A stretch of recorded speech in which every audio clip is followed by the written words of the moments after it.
Merci beaucoup pour les chants, on va chanter. Maintenant, on passe à la présentation de Laurent. Donc, on peut l'accueillir. Merci beaucoup. Alors, merci d'être venu à Parole donnée numéro 103. Nous sommes dans les semaines de l'éthique ce mois de mars. Donc, nous nous interrogeons sur différents aspects du bien. Et ce soir, le lien notamment entre le bien et le beau et l'autre grande valeur qui est le vrai.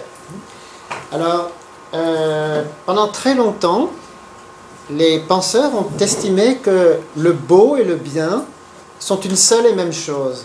D'ailleurs, en grec, kalos peut vouloir dire à la fois le beau et le bon. Quand vous lisez la Bible, par exemple, Dieu vit que cela était bon, eh bien, en grec, c'est kalos. Aussi bien Dieu vit que cela était beau, que cela était bon. Et Thomas d'Aquin disait, le beau et le bon sont identiques et ne diffèrent que par la façon dont on les considère. Wittgenstein, un philosophe autrichien, pour des raisons purement logiques et à cause de l'étymologie, justement, il disait que esthétique et éthique sont une seule et même chose. Mais depuis l'époque romantique en particulier, il y a une dissociation du beau et du bien, et une vision assez profonde dans la culture que le beau a tout à fait le droit d'être immoral. C'est même presque encouragé. Une beauté un peu trop morale ne serait pas vraiment intéressante. Et l'art, de plus en plus, s'est affranchi des critères éthiques, au début avec des scrupules. Les artistes maudits au XIXe siècle avaient quand même des vies très difficiles parce que leur transgression leur faisait peur à eux-mêmes. L'un des artistes qui a le plus souffert de ce conflit, c'est le musicien Tchaïkovski. Sa musique est extraordinairement belle et il a composé des pièces pour les enfants qui sont magnifiques, comme Casse-Noisette, qu'on joue souvent à Noël pour les enfants. Et lui-même était très honteux de son homosexualité. Il a d'abord essayé de se marier et il n'y arrivait pas. C'était vraiment une personne qui était...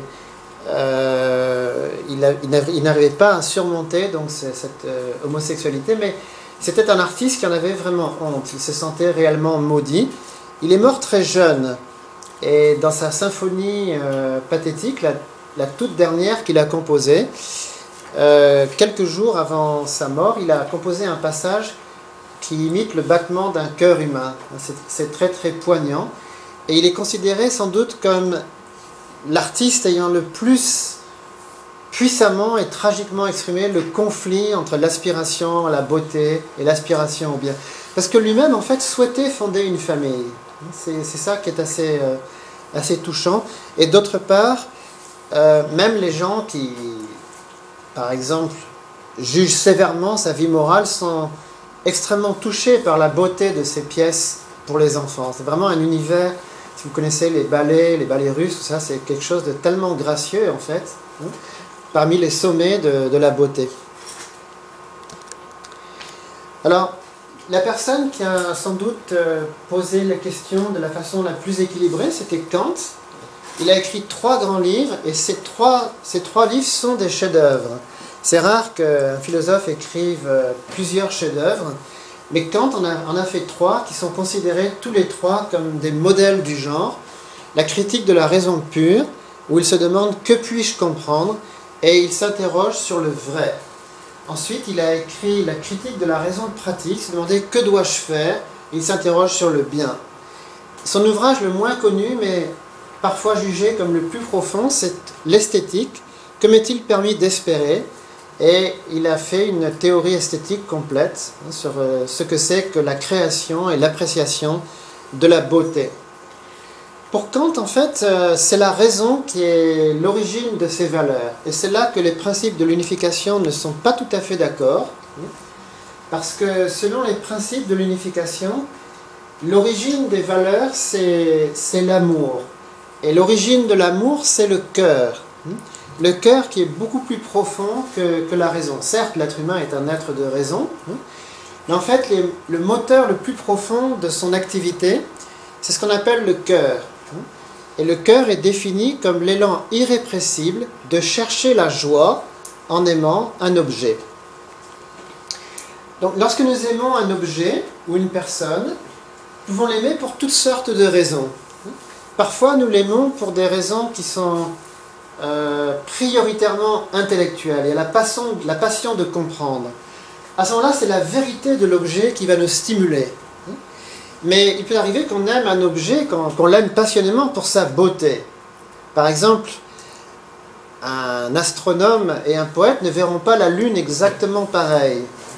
L'astronome, bon, il va dire oui, la Lune c'est beau, on est d'accord là-dessus. Enfin moi, c'est pas mon métier. Moi, je m'intéresse à cet astre d'un point de vue scientifique. Donc un poète va dire sur la Lune des choses qu'un savant, il va se dire mais où est-ce qu'il va chercher tout ça, toutes ces métaphores. C'est une autre façon de parler de la même chose.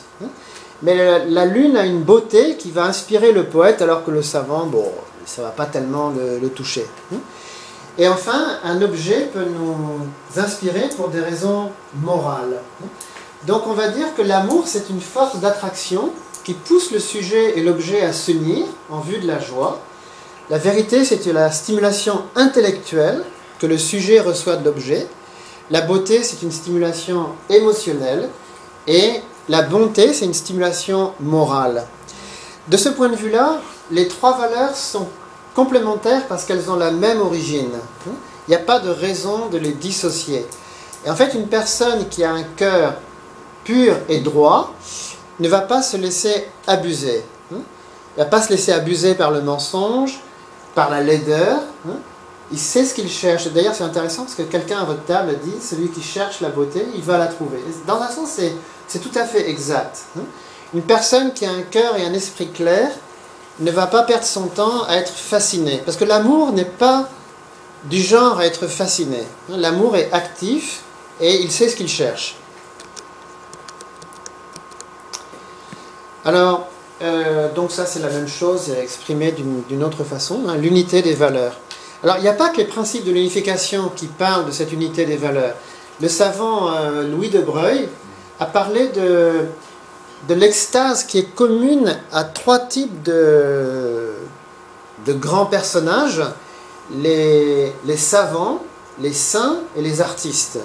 Les découvertes qui firent date dans l'histoire des sciences, songeons à la découverte de la gravitation universelle, furent comme des éclairs fulgurants, nous laissant entrevoir en un instant une harmonie jusqu'alors insoupçonnée. C'est pour avoir de temps à autre la joie divine de découvrir de telles harmonies que la science pure œuvre sans ménager sa peine. Et ensuite, De Broglie dit que c'est la même chose pour l'artiste. Là où le savant est dévoré par une passion intellectuelle, l'artiste est consumé par la passion esthétique. Mais c'est le même ferveur. Et ça va les amener à aller au-delà de ce qui est normal, à prendre des risques, à souffrir beaucoup en fait, pour rechercher cette vérité ou cette beauté. Et le saint, c'est pareil. Le saint ne se contente pas du bien normal, il veut être bien plus qu'en accord avec les lois de son temps, il cherche le bien éternel, en allant très au-delà de la morale commune. Par exemple, jusqu'à aimer ses ennemis au point de risquer sa vie, par exemple. Et cette démarche qui peut paraître extrême, c'est celle qu'on trouve chez les savants et chez les grands artistes aussi. C'est d'ailleurs pour ça que ces personnes apparaissent comme des monstres parfois. Bon, par exemple, si vous voyez Michel-Ange, dans l'art, c'est vraiment un monstre. C'est-à-dire que son art est si puissant, si fulgurant. On peut dire la même chose de Shakespeare. Les images poétiques de Shakespeare sont... Parfois, c'est tragédie, c'est une accumulation de vers géniaux, quoi. C'est un tel prodige, on se demande comment un être humain a pu avoir autant de génie. Oui. Donc les très très grands artistes atteignent un niveau... C'est pour ça qu'on distingue le génie du talent. Parce que bon, les gens talentueux ne créent pas des choses spéciales. J'ai déjà parlé de Beethoven. Il a été considéré de son temps comme un véritable monstre. Tellement il avait une audace créatrice incroyable. C'est affranchi de pratiquement toutes les règles de l'époque. Il était tellement libre dans sa façon de travailler. Bon, en science, c'est pareil. Et il n'a pas fait de ses fois être beau. Ah, lui-même. Non, en fait, il était dépourvu de vanité. C'était un homme qui... Il n'était pas mondain du tout. En fait, Beethoven était pas mondain. Il était plutôt une sorte de martyr de la musique, d'ascète. Et il était bourru d'ailleurs. Hein. Les gens lui reprochaient d'avoir un sale caractère. C'était pas quelqu'un qui cherchait à plaire, ça c'est sûr. Alors, le point commun aux trois valeurs, c'est, je dirais, les notions de centre, de règle, de principe, de canon. Tout à l'heure, vous avez parlé de modèle, hein, de type. Par exemple, concernant... Alors, toutes les valeurs sont toutes... si on devait les définir, le vrai, le beau et le bien, c'est toujours un rapport parfait entre un sujet et un objet. Par exemple, une définition parfaite, c'est la façon idéale d'accoler un sujet et un prédicat. La meilleure définition, c'est de dire telle chose est ceci. Et c'est tellement évident. Et le bien, c'est un lien idéal entre deux sujets libres et égaux. Par exemple, si un parent et un enfant ont une relation idéale, ça devient un canon ou un modèle. Ou bien un couple, on dit vraiment cet homme et cette femme, ce couple, c'est un modèle d'amour conjugal, ou entre un frère et une sœur. Donc le bien cherche le rapport idéal. Et le beau, c'est pareil. La beauté, c'est un rapport idéal entre deux couleurs, deux formes, deux images, deux saveurs, en cuisine. C'est un truc pour associer deux objets d'une façon parfaite. Alors, justement, dans l'Antiquité, on avait vu ça dans les semaines de la dignité, les anciens cherchaient des types idéaux. Par exemple, vous savez, les statuaires grecques, par exemple, la façon de représenter Vénus, c'est censé représenter la femme idéale, mais pas simplement esthétiquement, mais moralement aussi. C'est-à-dire, les gens contemplaient ces statues en se disant « j'aimerais être comme ça, j'aimerais avoir cette beauté, cette dignité, cette sagesse aussi ». Donc en fait, les Grecs pensaient que la beauté physique, les proportions, l'harmonie, c'est un reflet d'une harmonie intérieure. Ça, c'est un rapport avec le thème de la dignité. Alors, selon les principes, la sagesse voudrait qu'on s'occupe d'abord de la vérité.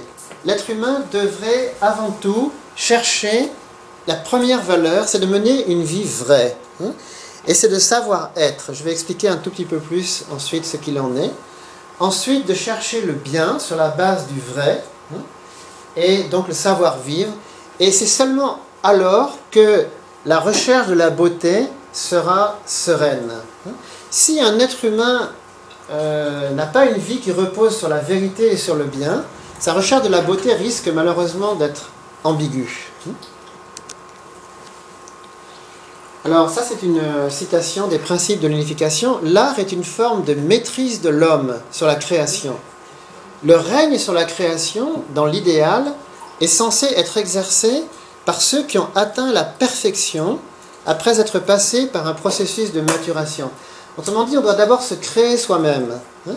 Une personne qui ne se maîtrise pas, qui ne se contrôle pas, qui ne sait pas créer, dans un sens qui n'est pas l'auteur de sa propre vie, n'est pas qualifié pour régner arbitrairement sur les choses. Ça devient du vol ou de l'imposture. La perfection signifie la perfection de l'amour et la perfection du caractère. Aussi doit-on d'abord devenir une personne de caractère et une personne aimante ou éthique, et sur cette base, exercer le règne sur toutes les choses. Un artiste doit donc être une personne éthique avant d'être un artiste. Donc ici en rouge, vous avez cette croissance de l'être humain vers sa maturité et ce travail sur soi pour atteindre une certaine perfection, l'idéal du moi. Donc en un sens, c'est de l'amour-propre, devenir la personne que l'on veut être. Pas forcément en cherchant des modèles extérieurs, c'est plutôt en suivant sa conscience, parce qu'en fait chaque personne est tout à fait unique. Une personne qui voudrait imiter les autres se tromperait, elle ne serait pas dans le vrai. Elle doit d'abord devenir ce qu'elle a en tête. Et sur cette base, elle pourra développer des relations éthiques avec autrui. Les rapports avec autrui n'atteignent leur plénitude que si on a déjà atteint une certaine maturité. Et c'est à partir de là que le savoir-faire a toutes les chances d'être excellent, que la maîtrise technique, la maîtrise artistique seront vraiment mûres. La relation entre l'éthique et l'art renvoie à la relation entre l'amour et la beauté. L'amour est une force émotionnelle que le sujet donne à l'objet, et la beauté est une stimulation émotionnelle que le sujet reçoit de l'objet. L'amour et la beauté sont donc étroitement reliés. Dès lors, l'éthique qui se rapporte à l'amour et l'art qui a trait à la beauté sont inséparablement liés. Et en fait, les trois valeurs participent d'une même recherche de la perfection humaine. Un être humain qui a envie de mener une vie intéressante devrait s'intéresser à la vérité, la beauté et la bonté à parts égales. Ce n'est pas une question d'activité, c'est de mener une vie qui soit à la fois vraie, belle et bonne. Vraie parce que bonne, bonne parce que belle, etc. Alors parlons d'abord de ce savoir-être, de cet idéal de perfection individuelle. Eh bien, comme l'avaient remarqué les anciens, ça se traduit notamment par l'harmonie entre l'esprit et le corps. C'était quelque chose auquel les Grecs étaient extrêmement sensibles. Alors ensuite, c'est devenu un peu trop esthétique, mais au départ, c'est une recherche spirituelle aussi, parce que la beauté physique est un reflet de la beauté intérieure. Et Charles Baudelaire lui-même, il disait que le bien est toujours le produit d'un art. Alors Charles Baudelaire était ce qu'on appelle un dandy, c'était quelqu'un qui était très à la recherche de la beauté, mais en fait il faudrait parler de dandysme céleste, c'est-à-dire qu'idéalement il ne s'agit pas d'une simple esthétique, d'avoir des bonnes manières, d'être toujours bien habillé, etc. Il faudrait que ce soit un peu plus profond. Donc en fait, chacun d'entre nous devrait essayer de mener une vie, alors d'abord qui est centrée, parce que ici, dans ce schéma, vous avez au centre de la personne, de ce qui unit l'esprit et le corps, il y a l'amour vrai, qui nous amène à avoir une image correcte de nous-mêmes. Parce que rien n'est pire que de se tromper sur soi, de faire fausse route. Donc la personne qui cherche le vrai, le bien et le beau doit d'abord savoir quel est le centre de sa vie. Et ici vous voyez une sorte d'angle droit entre le vertical et l'horizontal. Donc on doit chercher à mener une vie juste, une vie équilibrée, et ne pas tomber dans le moindre excès, que ce soit par exemple devenir trop spirituel ou trop physique, mais de toujours chercher l'harmonie entre les deux.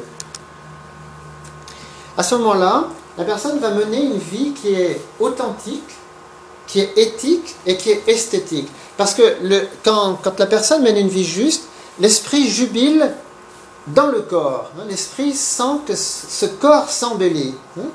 Et la personne se sent bien dans sa peau, elle sent qu'elle a le contrôle de ses organes.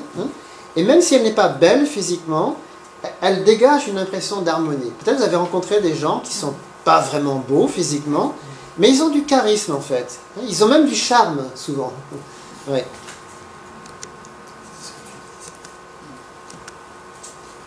Alors ici, une autre phrase des principes de l'unification. Ceux qui sont nés avec la beauté, et en fait ce n'est pas de leur faute, voilà. Ceux qui sont nés avec la beauté ont tendance, mais ce n'est pas toujours le cas, tendance à rechercher les choses extérieures, victimes de la beauté. Mais c'est la faute de l'entourage de cet enfant. Souvent, oui. À force de chercher l'extérieur, on est pris au piège du mal. Mais si on cherche à l'intérieur, on se rapproche du bien. Ceux qui vont vers l'intérieur peuvent aisément se tourner vers l'extérieur.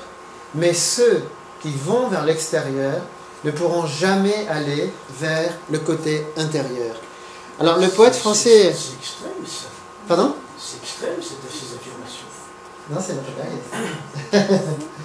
Notre père. Alors, Pierre Reverdy, un poète français, il dit que l'éthique, ça c'est très intéressant, je trouve cette phrase, il dit l'éthique c'est l'esthétique du dedans. Ah, Oui, l'éthique, c'est l'esthétique du dedans. Hein. Donc l'esthétique du dedans, c'est le travail sur soi pour unir l'esprit et le corps. Alors si on reprend la phrase de Reverdy, on pourrait dire que dans ce cas-là, eh bien, l'esthétique, ça serait l'éthique du dehors. C'est-à-dire que si on a trouvé le bien et le beau en soi, ça va se refléter dans les rapports avec autrui. En fait, c'est une des bases de la culture japonaise. Le concept de wa, au Japon, l'harmonie, est à la fois éthique et esthétique. Les Japonais aiment l'harmonie du groupe. Je ne sais pas si vous avez vu des Japonais qui sont en groupe, c'est toujours très très harmonieux. Rien à voir avec les foules gauloises. Voilà. C'est des gens qui savent se tenir. En fait, c'est bien sûr, certains Gaulois. Surtout dans le sud. Du côté de Montpellier. Voilà.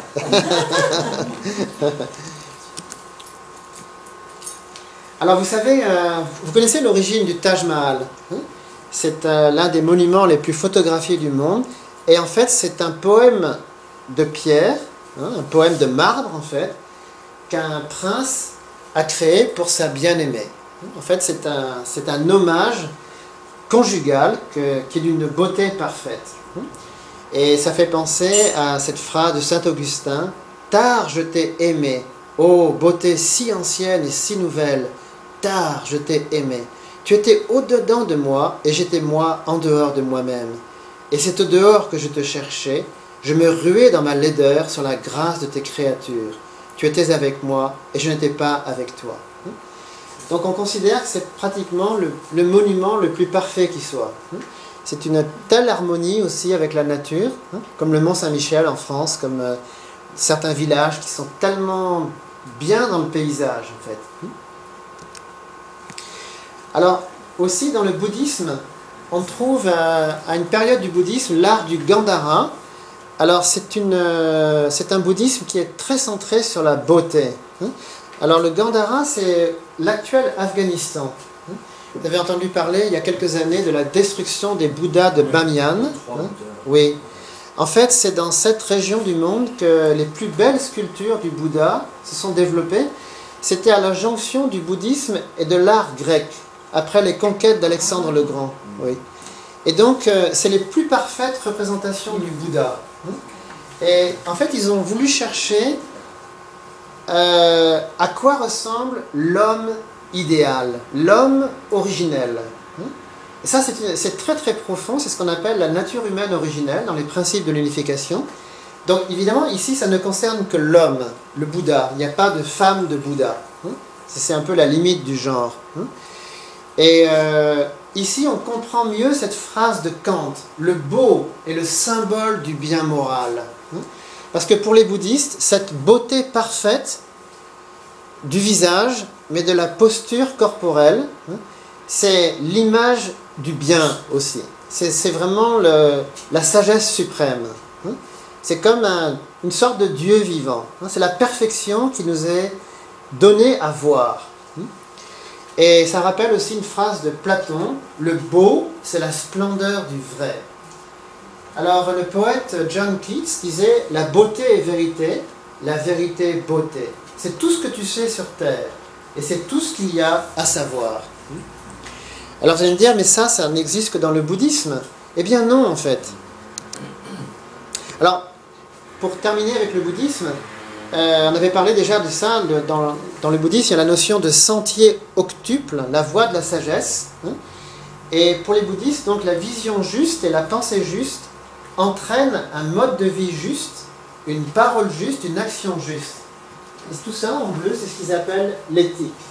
Et ça commence par la sagesse. Et en fait, ça amène quelque chose qui est à l'intérieur, la concentration, l'effort juste, l'attention juste, la contemplation juste, et ainsi de suite. Là encore, on trouve cette notion de justice et de justesse en même temps. Et en réalité, c'est ainsi que l'être humain se purifie et atteint un très haut degré de vérité, de beauté et de bonté.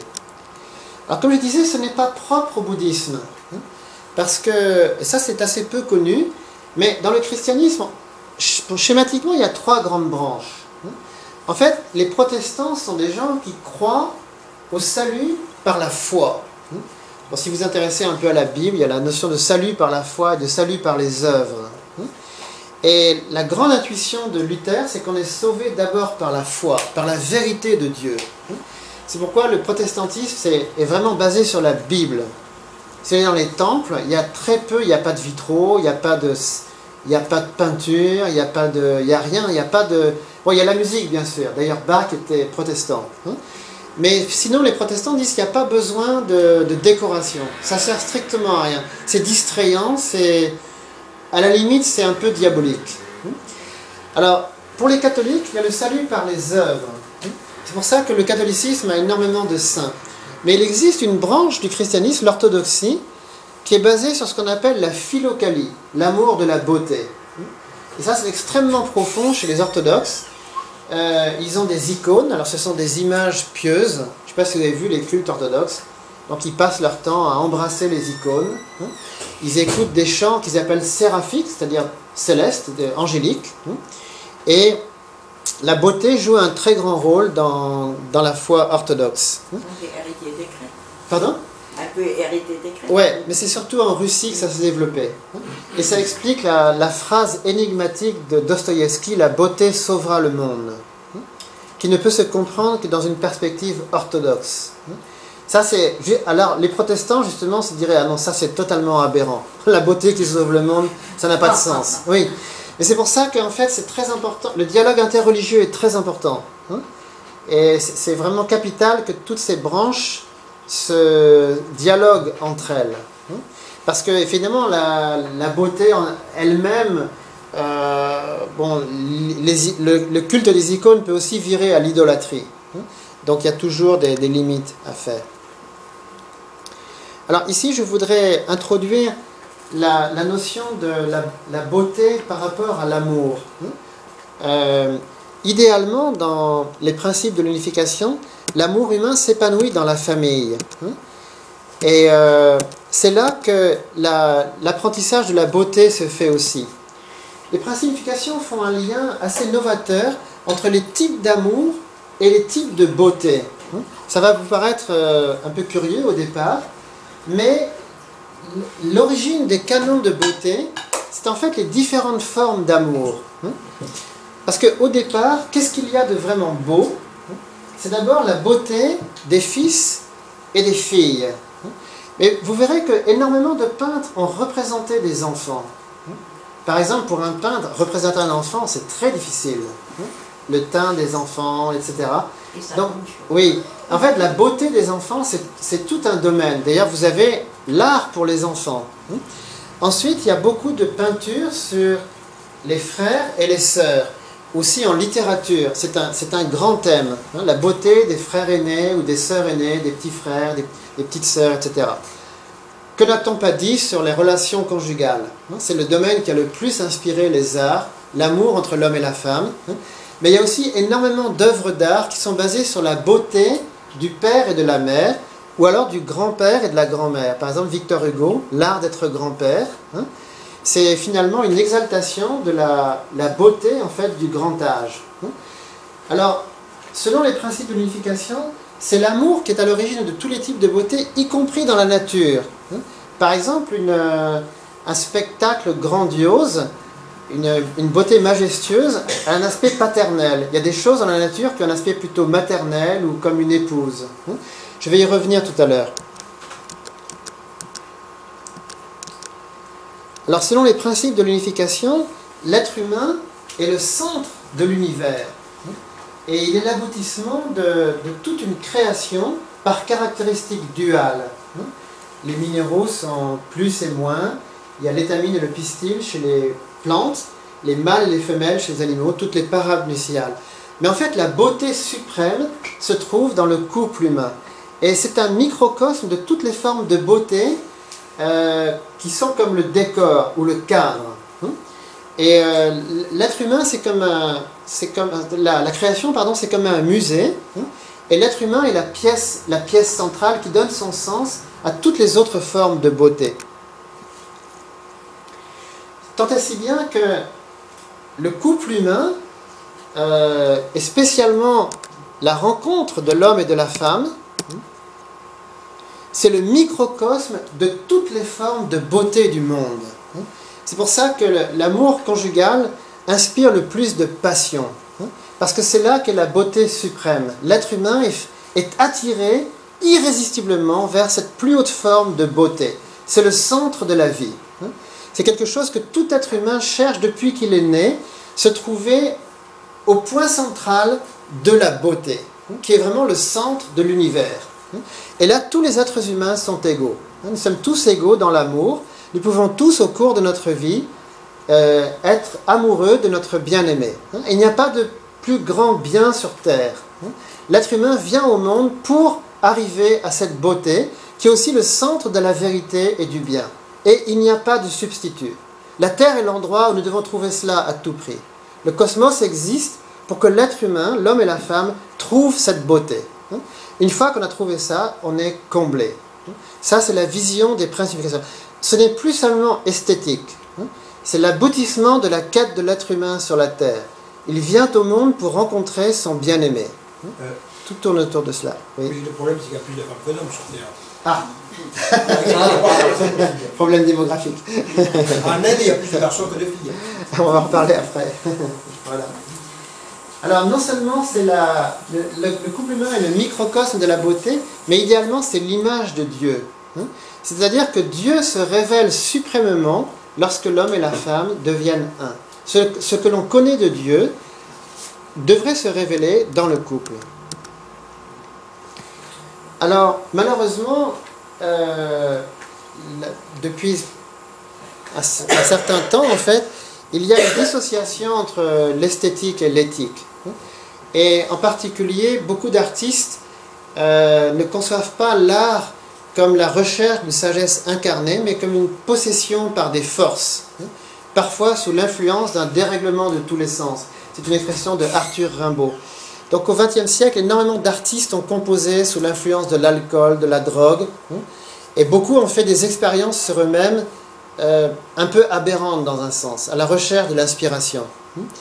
Et aussi, vous connaissez tous le thème de la vie bohème, marginale de certains artistes. Malheureusement, c'est quelque chose qui est très ancré maintenant. Et l'idée selon laquelle un artiste peut mener une vie vraie et bonne, il y a vraiment besoin d'une révolution culturelle pour revenir à des choses plus mesurées. Alors, ici, les principifications disent l'être humain est créé pour être le centre d'harmonie de l'univers entier. Si l'homme et la femme avaient atteint la perfection et s'étaient unis comme mari et femme, cela aurait signifié la réunion des deux centres des caractéristiques duales de tous les êtres, c'est-à-dire le masculin et le féminin. Si l'homme et la femme avaient agi en harmonie et avaient atteint l'unité, l'univers entier, avec ses caractéristiques duales, aurait dansé en harmonie. Le lieu où l'homme et la femme deviennent parfaitement unis, corps et âme, en tant que mari et femme, est le lieu où s'unissent Dieu, le partenaire sujet qui donne l'amour, et les êtres humains, les partenaires objets qui lui retournent la beauté. C'est le centre de la bonté, où le but de la création est accompli. Là, Dieu, notre parent, se rapproche et demeure en ses enfants parfaits, jouissant alors d'une éternelle quiétude. Ce centre de la bonté devient le partenaire objet de l'amour éternel de Dieu, où Dieu est comblé de joie à tout jamais.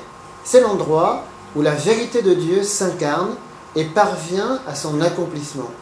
C'est le centre de la vérité et de l'âme originelle qui nous guide pour atteindre le but de la création. Oui. Tu as dit c'est la vérité de Dieu, non, c'est le verbe de Dieu. Le verbe. Oui, D'accord. mais la vérité ou le verbe, c'est très similaire. Donc en fait, ça explique cette passion pour la beauté. Ce n'est pas simplement... Alors c'est là aussi qu'on peut comprendre cette phrase de Dostoïevski, la beauté sauvera le monde. Parce qu'il n'y a pas vraiment de substitut, comme je le disais. L'être humain n'a qu'une seule vie. Et cette vie, c'est sur terre. Et c'est sur la terre qu'il doit trouver l'amour. Et l'amour signifie la rencontre entre l'homme et la femme. Alors que veut dire cette phrase de Simone Weil? Pas l'académicienne actuelle, mais la dame qui est morte pendant la Deuxième Guerre mondiale. Elle dit « L'amour de la beauté du monde est le complément de l'amour du prochain ». C'est parce que dans les principes de l'unification, l'homme représente tous les êtres masculins et la femme tous les êtres féminins. Et donc, la femme est une métaphore de tout le monde yin et toutes les parties de son corps. De même, le corps de l'homme est une métaphore de tout le monde masculin. L'esprit est un microcosme du monde spirituel, le corps un microcosme du monde physique. Donc c'est en ce sens que là où l'homme et la femme ne font plus qu'un, les principes d'unification disent que c'est le centre de la beauté, le centre du bien, le centre de la vérité, le centre de l'âme originelle et le centre de la vie. À ce moment-là, on peut dire qu'on touche au salut de l'être humain, sa vie éternelle. C'est-à-dire ce qu'il y a de plus central dans la destinée d'une personne sur la terre. Nous naissons une fois, nous vivons une fois, nous mourrons, et ce qui reste de notre vie, c'est ce que nous avons fait de ce rapport avec notre conjoint. Toute notre destinée, finalement, tourne autour de ce point central. C'est le cœur, en fait, de la recherche du vrai, du beau et du bien. Alors, dans le Cantique des Cantiques, il y a justement ce thème de la métaphore. « Mon bien-aimé est pour moi un bouquet de myrrhe qui repose entre mes seins. Mon bien-aimé est pour moi une grappe de Troène des vignes d'Engedi. Que tu es belle, mon ami, que tu es belle. Tes yeux sont des colombes.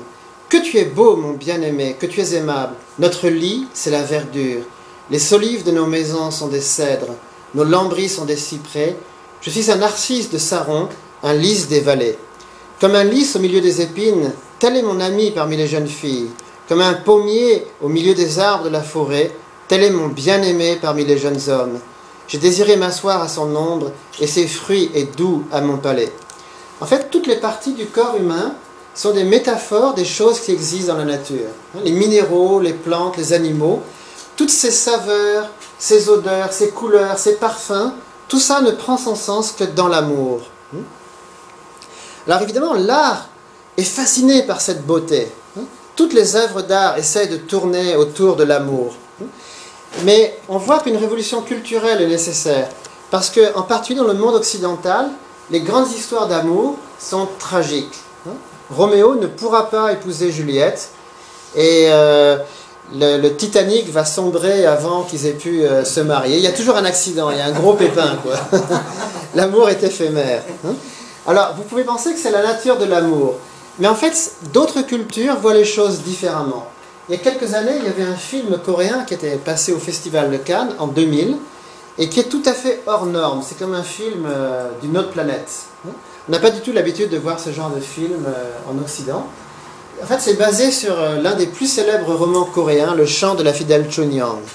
Alors, ce film montre que l'amour est très difficile parce qu'en fait, l'héroïne qui connaît un amour fou avec son mari, elle va être enlevée en fait par un prince qui veut abuser d'elle.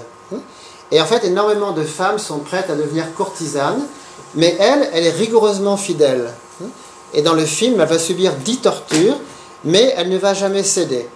Et en fait, elle revient, à la fin du film, elle revient vers son mari. C'est un film qui montre que l'amour est quasiment impossible en ce monde, mais finalement, l'histoire se termine bien. Et c'est une exaltation de l'amour conjugal éternel. Donc je vous conseille vivement de voir ce film. Voilà quelques petites choses que je voulais partager avec vous ce soir. Merci beaucoup.